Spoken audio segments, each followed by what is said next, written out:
We got the news story from the students about the police chases. We thought it was a really good idea that they'd had, and we thought that it would be a really good story for the paper and the website.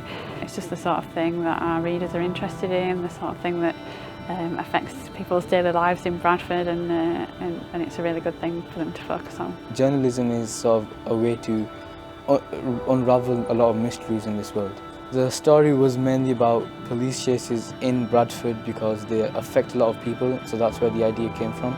Me and Ismail, we sat down on a computer and then we looked on the internet and we found out some information about it, and then we emailed the police to ask them questions.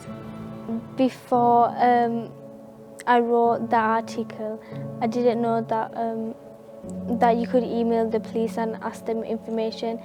Freedom of information request in to the police, and that's the sort of thing that journalists would do all the time, but for the students to do that, it's very sort of brave almost. And it's great that they know that they can do that, and this information is public information. Before the student view came in, I think I assumed that it would be about opinion-based articles. I didn't know much about the company, so I assumed that they might get students to think about issues in their community and then write an opinion piece. And I didn't realise that actually it would be much more factual and more like reporting than it was about them writing and making sure that students were well equipped before they wrote up a report, which is quite different to the skills they practice in English. The student view, I really didn't expect it to be like this, and I just thought it was just going to be an organisation that they're going to come in and probably they're going to do about 75% of the work. Normally we're not given a voice.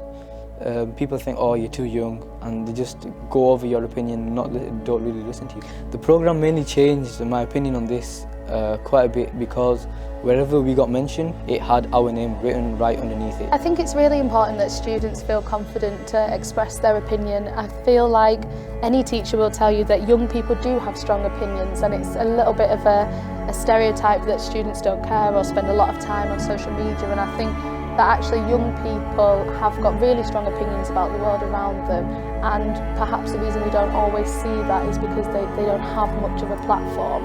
And I think that as a teacher or as an adult in this sector, that's part of your job, to give them the platform to talk about those issues.